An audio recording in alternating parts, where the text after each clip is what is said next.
Can we talk about SVB? I don't think the dark web is what you think the dark web is. Oh, that's Silicon Valley Bank.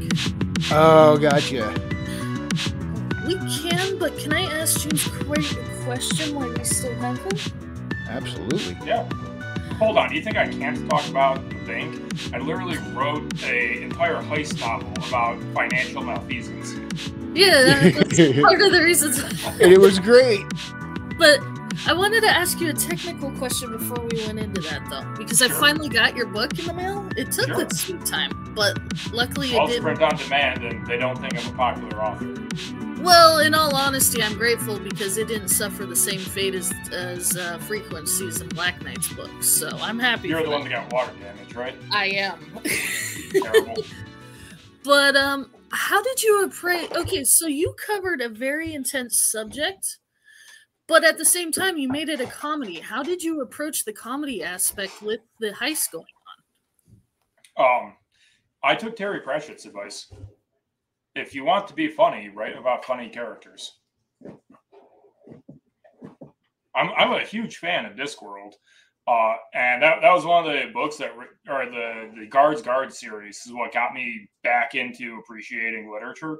Because for, I don't know, 8 years, I basically only consumed manga. And not particularly great manga all the time.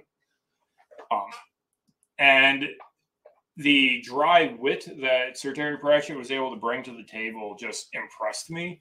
And so when I sat down with, like, I should write something lighthearted, how would I go about writing a humorous novel?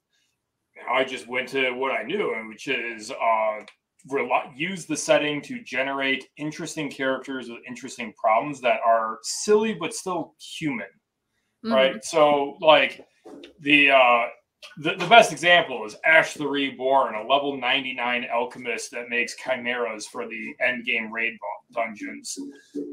His issue is that when he became a lich, he had a body, and then they did a censorship update, and he's suddenly a skeleton. And he no longer has a stomach. He no longer has genitals. He no longer has, any pleasure of the flesh. And he's trying to pay for his resurrection. That's why he's involved in the heist. All the meaty bits are gone. Yeah. Like he has to concoct a rub-on alcohol substitute just so he can get drunk again. And even though he's just Wolf's friend, like his entire role in the story is that he can make some potions that they need for the heist. He's part of the team that pulls it all together. And, interaction-wise, he's Wolf's friend. Wolf goes, hey, I need this. Who do I know? Oh, Ash. So he just hits up his friend and goes, hey, you want to make $1 bajillion? My favorite character in the book, by the way. So, you just put humor into it.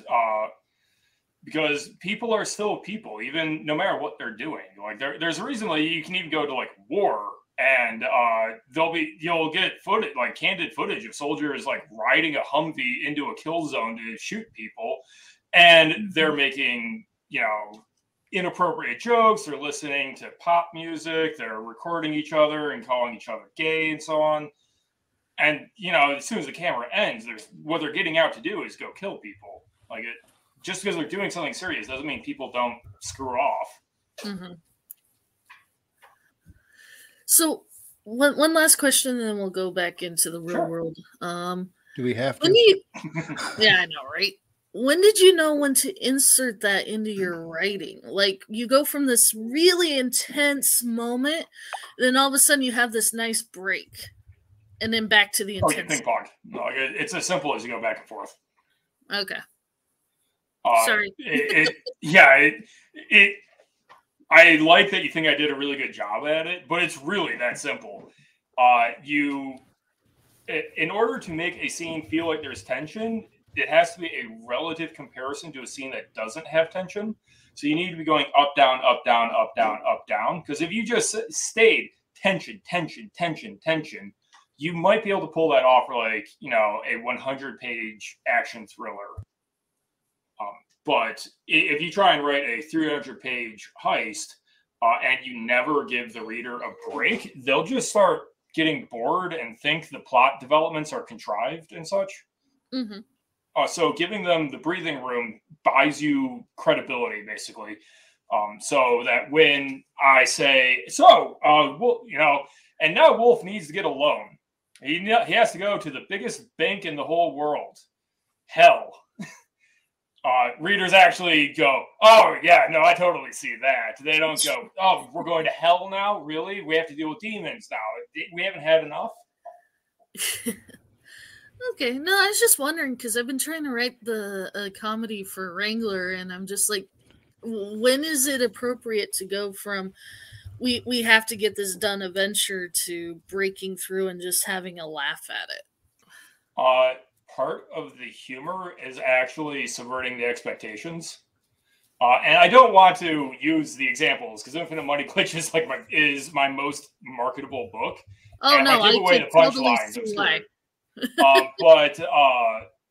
So when you set up expectations and then subvert them, such as I don't know, you're in a chase sequence and suddenly the protagonist gets run over by a truck, except it's a clown car or something.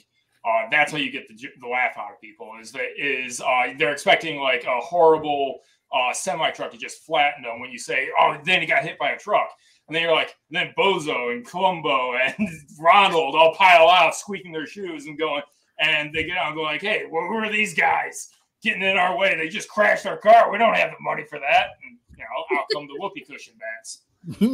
Gotcha.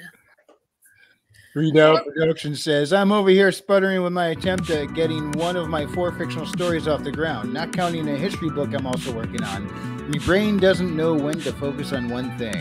Readout, I empathize with you a lot more than I wish I did. As long as you make progress every day, you'll eventually get them all done. But I do advocate for focus on one target. It's not spoilers, Emily. I completely made that up. There's no clown trucks in any of my books yet.